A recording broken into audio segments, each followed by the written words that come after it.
this is Halloween, and today we're going to be visiting the Rose Cemetery, formerly known as the Rose Hill Cemetery, one of the oldest, it's actually the oldest segregated cemetery in Pinnellas Park, and one of the oldest in Florida. Enjoy! Hello all, this is Halloween. We are in Tarpon Springs, Florida. So this cemetery actually spans almost 5 acres of land, and it is a smaller cemetery. A lot of the Bahamians that started the sponge docks are actually buried here. There are 200 approximately unmarked graves here. We're gonna go in and see what we can see. So the prettiest thing about this cemetery is perhaps the gate to get in. It wasn't the prettiest cemetery. There was, you know, it's been a dumping grounds for a lot of locals. They'd come and dump their trash here.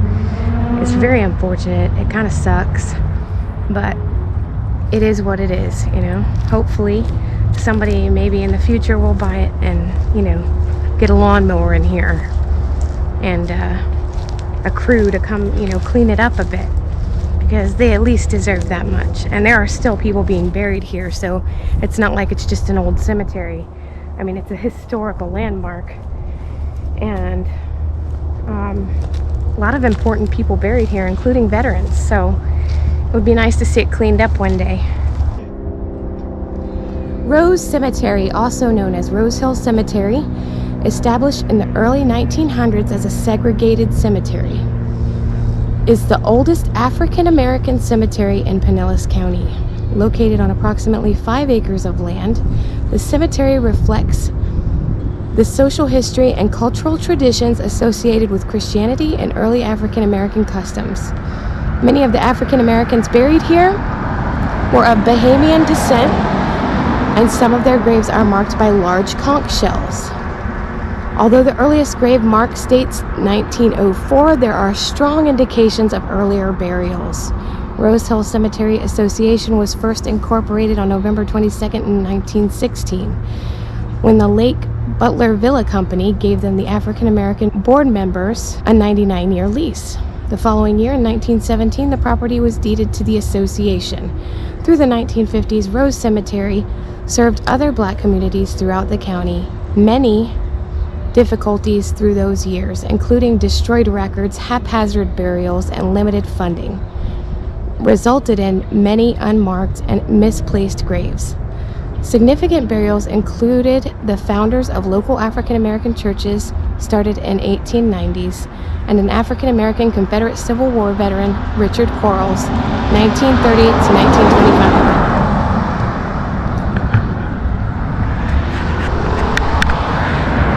So there you have it, the Rose Hill Cemetery. So in the front of the cemetery as well, they have a monument here for all the veterans buried in this cemetery. Here stands a monument to those who served and sacrificed for this nation's sake. History should never forget them, as we will never forget. In memory of all at rest in Rose Cemetery. And there are all the emblems for each different branch of the military and service members. You'll notice as we walk along that the grounds are actually very ill-maintained. Now this cemetery is known to be haunted. You can kind of tell right here in this area just how overgrown and unkept it is. And it's kind of unfortunate. Now this is interesting. Here's one of the conch shells. The bodies in the 1800s that were buried here were primarily Bahamians, people from the Bahamas, and they started the sponge docks when they moved here in 1890. They were the ones to actually get the sponge docks and the sponge culture up and running. It wasn't until 1905 that the Greeks arrived and took over the sponge docks and kind of made it what it is today with the Greek culture and everything. I have heard that there is a feeling that you kind of get when you come into this cemetery, and I have to say I am kind of feeling that way. A little bit of a heaviness. Oh, here's some older tombstones. A lot of these tombstones were actually hand carved. So they would just take a slab of concrete, so to speak, and they would just write in the concrete while it was still wet, such as this one here.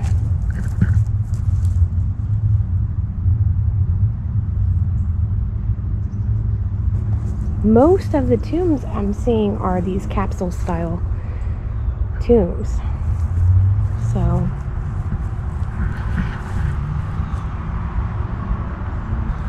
there are cups of water on top of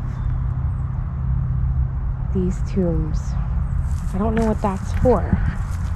If anybody knows, please tell me, because I have no idea. But there's a glass of water on the top of each tomb here in this little area. I don't know if it's offerings or what have you. I wanted to be a little more quiet during this one just to see if we hear anything.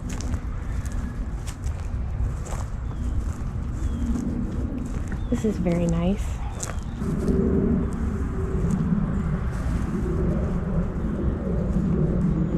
Just kind of walking through. And here is just a pile of sand, it looks like. I think pretty much almost all the plots are this style of tomb, which we saw a lot at Woodlawn and even some at Oaklawn, but there are pretty much all of them are like that here. Now, these are the newer burials. Oh, look at this. Someone died in 2021. This is brand new. And here, 2020. And it looks like these aren't really family plots. You notice Jamil White, Maggie Wright. I mean, they might have been related, as you know. Maggie might have taken, you know, her husband's name or whatever. But these are all different last names. So that's kind of different.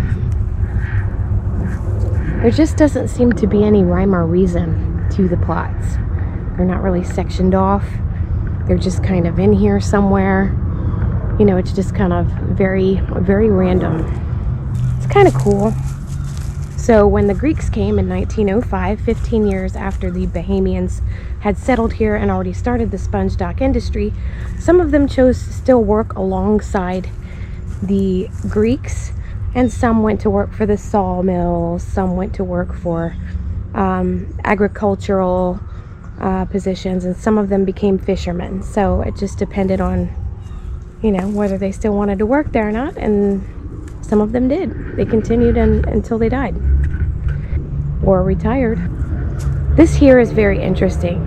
A school around here was doing a Black history lesson, and they decided that the children were going to make these little tiles and paint their own image on the tile. And these are to represent the unmarked graves here at the cemetery. Pretty talented little kids. A lot of them drew doves. Some of them drew flowers. Here's one right here. In memory of unknown.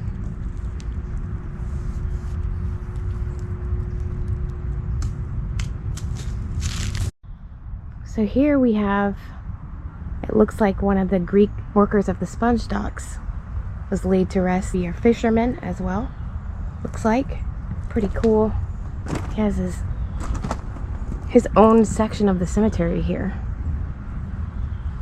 Huge mausoleum. Big cross on the top. The artwork is very cool. Now, he is Greek. This is an all-Black cemetery, so maybe he did a lot of work for the Black community here in Tarpon Springs. So there he is. Obviously very well loved, though. He's got a nice big plot here and a space, perhaps for his wife later on. It says loving husband for 58 years. That's an accomplishment. So right here you'll see they've actually sectioned off this family plot. And over here, we have a World War II vet. They can walk between them. There are a lot of veterans buried here. So I think that's kind of cool. So you'll see here just some random trash has been left, some branches that look like they've been cut from the trees and just kind of left behind here. There's a dumpster right in the middle of the cemetery, a big dumpster. I don't think they're using it though because it needs a lot of work, but it's sad to see that it's not maintained the way it should be. You know, this is people's final resting place here. So over here, got what looks to be another family plot. Perhaps, but I'm confused about that because all the names are different.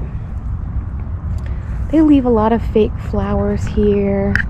You know, usually when you have a cemetery, they kind of control, you know, the amount of stuff that can be left.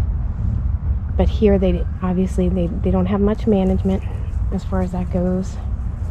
There's some basketballs left here for this one, and some jewelry. Basketball keychain. August 28, 96 was his birthday, and he died just after his birthday in 2015. We got a little Florida Gators bench over here. It's actually a very peaceful day to be in the cemetery.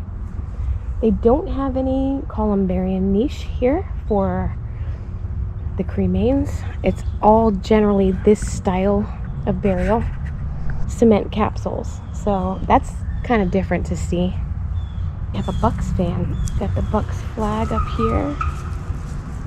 Even a hat was left for him. I'm gonna put it up on his tomb. Kind of fell, it looks like. But there's a Bucks hat up there. I mean, these people have passed away in the 2000s, so even though this style looks very old, these are quite new. So they're still doing this style, which is also different in my opinion. Random garbage can there. They found the oldest body. They were using ground penetrating radar and detected that the oldest body in the cemetery was actually buried around 1870. And then around 1905, it was called the Rose Hill Cemetery. And then later the hill was dropped and it became Rose Cemetery. This one it looks like it was an above ground capsule-like tomb. And now it's in the ground, just about completely. In remembrance of Grits. I guess that was his nickname. Maybe he really liked grits. I do too, buddy. Derek Lamont Richardson. Oh, I like kind of how his says sunrise and sunset rather than, you know, just a beginning and an end. It says sunrise September 30th, 1967. And sunset September 3rd, 2020. So this is more recent as well. Oh. Again, another one that died just before his birthday. Here you can see they did a little sectioning off like they did at Oaklawn and like you saw some at Woodlawn. But the travesty here is just how poorly maintained the grounds are. You know, it's kind of sad. I think if I was a family member, I'd be over here with the lawnmower. I'm just saying. It doesn't look like the grounds, you know, there's no groundskeeper or anything. I would just go at it, you know, just clean up my family's resting place. And these are newer too. These people all died in the 2000s. This one over here, 2019. We got 2010. Looks like 2007. I mean, these are new. There's no reason they should look this way. Kind of unfortunate. Definitely not the prettiest cemetery I've ever been to, and really not a lot of art and stuff like that. They're very The tombs are very vague. So and so. And then the birth and death dates. That's about it. So, doesn't seem to be in a bad area of town. It's just poorly managed. I wonder what the purpose is for the stones atop the burials. Anybody knows the reason for that? Let me know.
So it looks like we've reached an older portion of the cemetery.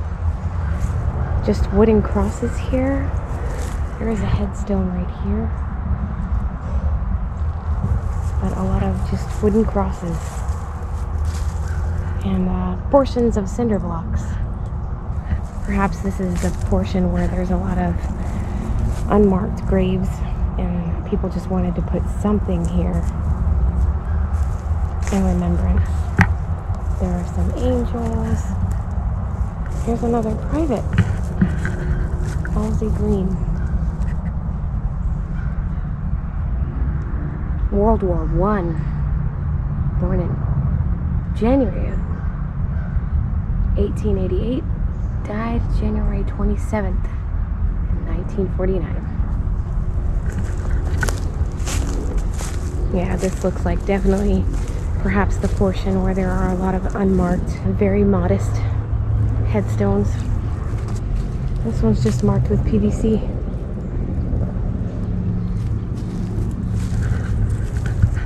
Here we have another World War II vet.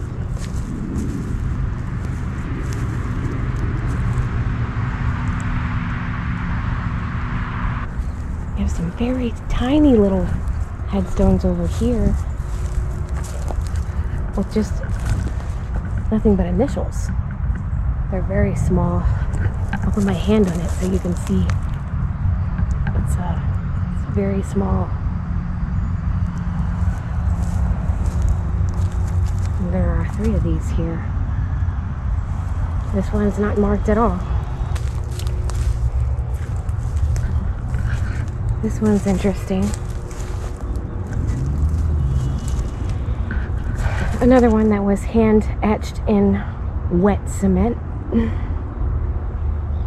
Simon Fullwood died February 25th, 1961.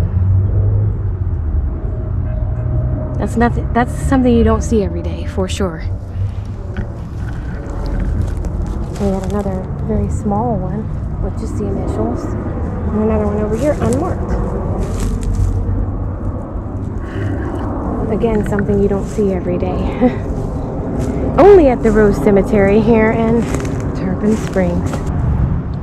Alright, I'm making my way towards the front of the cemetery. As you can see, it's not that big. It's 5 acres, just under 5 acres, I believe. And so it's an easy one to come if you just want to like take a walk around. You won't get much exercise since it's not that big, but if you're just bored one day and want to come check it out. Here we have another World War II vet. Right there. There are a lot of those here, which is cool. If that's something that you're into, you like to visit the veterans, there are a lot of them here. So, something you might want to come check out. What? Oh, what do I see here?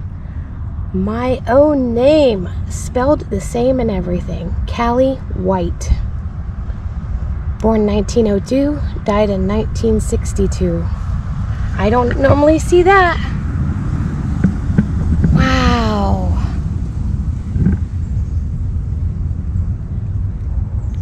That's amazing.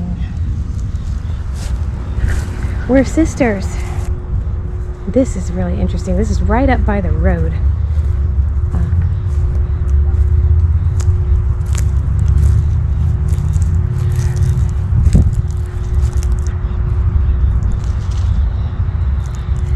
It has like a, it's the capsule style, but it has sort of a barricade around it with stacked bricks on either side.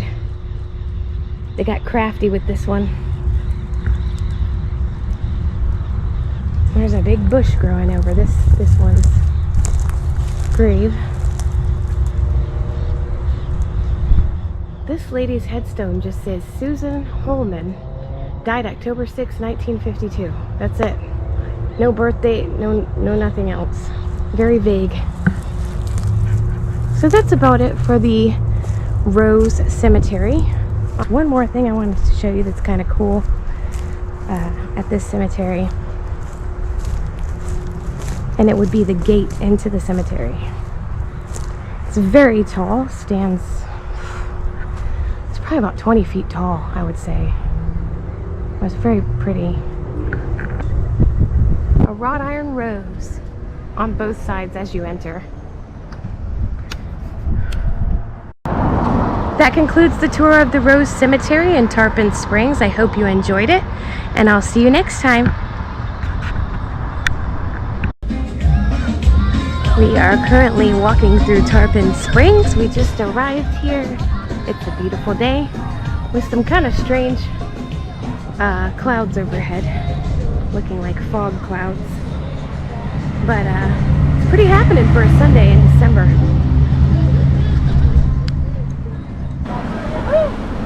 The Sponge Docks in Tarpon Springs. See those weird clouds overhead? Randall didn't think they were weird. I think they're kind of weird. But a lot of people out getting their shop on. There's a lot of cute shops and it's a nice atmosphere. They've got a big Christmas tree.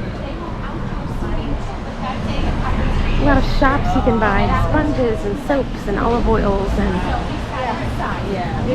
anything you're looking for.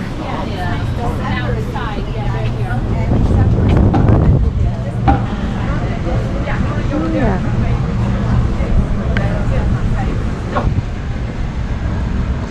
It's got real Florida vibes. So sponges and hats and beachy stuff, conch shells and things like that. Okay, we're gonna get a bite to eat. We're thinking about Costas.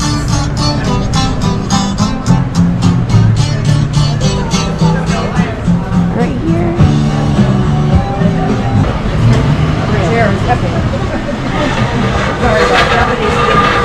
Looks good. Hello. Are you picking up? I got it. No, we're here to eat. How many do we have? 2. Just two. I'm hoping I have to go.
If you're in Tarpon Springs, you want to stop by Vinyl Vibes.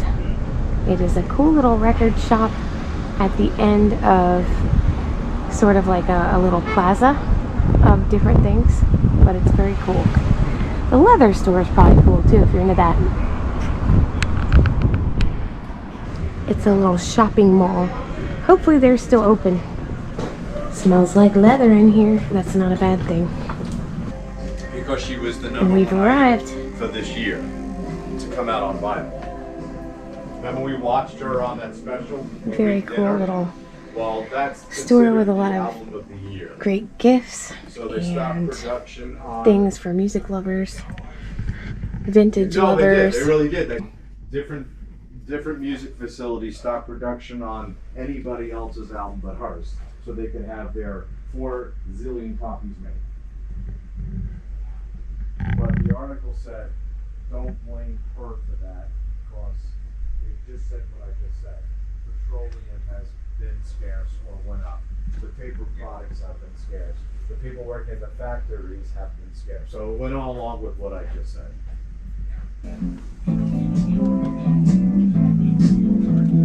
No, they got pushed to the side until they pressed the Adels.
I came over to the docks because I wanted to show you the cool boats. It looks like they just got a shipment in just today. Those are all sponges.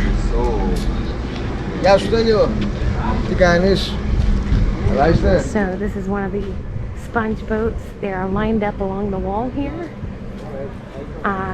Tarpon Springs is a great place to visit. There's a lot of really good eateries here. Really good authentic Greek food. We got to have some of that tonight at Costas. But another place you might want to visit is Hellas and Mama's.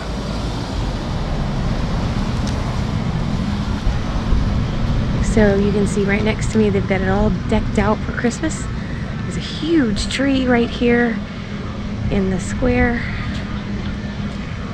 It's kind of like the center of Tarpon Springs. So very festive. If you're going to be in the area, it's a great thing to do with your family, to come over here, have a bite to eat. They even have some really great bakeries here. If you like the sweets, it'll be perfect. Got a very cool statue here. I don't know if you can see it very well in the dark. I'm doing my best here. You know, it's kind of best to do these things, you know, with the Christmas lights at nighttime. But you can see all the sponge boats. They're all docked here at night. I'm sure they go out pretty much every morning, or at least pretty often. And anyway, just a really cool thing to see. I hope you enjoyed today's tour of the Rose Hill Cemetery. It was kind of sad. It gave you a very heavy feeling upon walking inside. I had a hard time getting my thoughts together to try and, you know, relay the information that I had researched regarding the cemetery. But I want you to take notice of, upon walking into the cemetery, as you're walking in, all of the headstones are facing away from the entrance. So you actually have to walk around each burial to get to the front and be able to see it straight on. So that was something different that I've only seen in this cemetery. So the heads of the departed are actually facing away from you as you walk in. So that was something different.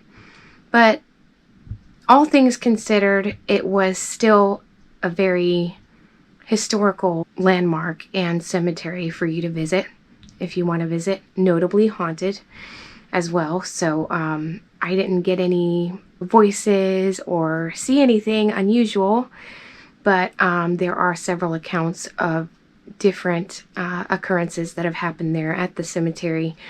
If you go to ghosthunters.org, you can actually read some of those for yourself. But I hope you enjoyed it. Please like, subscribe, share the video. It helps me to know what your feelings are. If you leave a comment down below, everything helps. So thank you so much for joining me today, and I'll see you next time.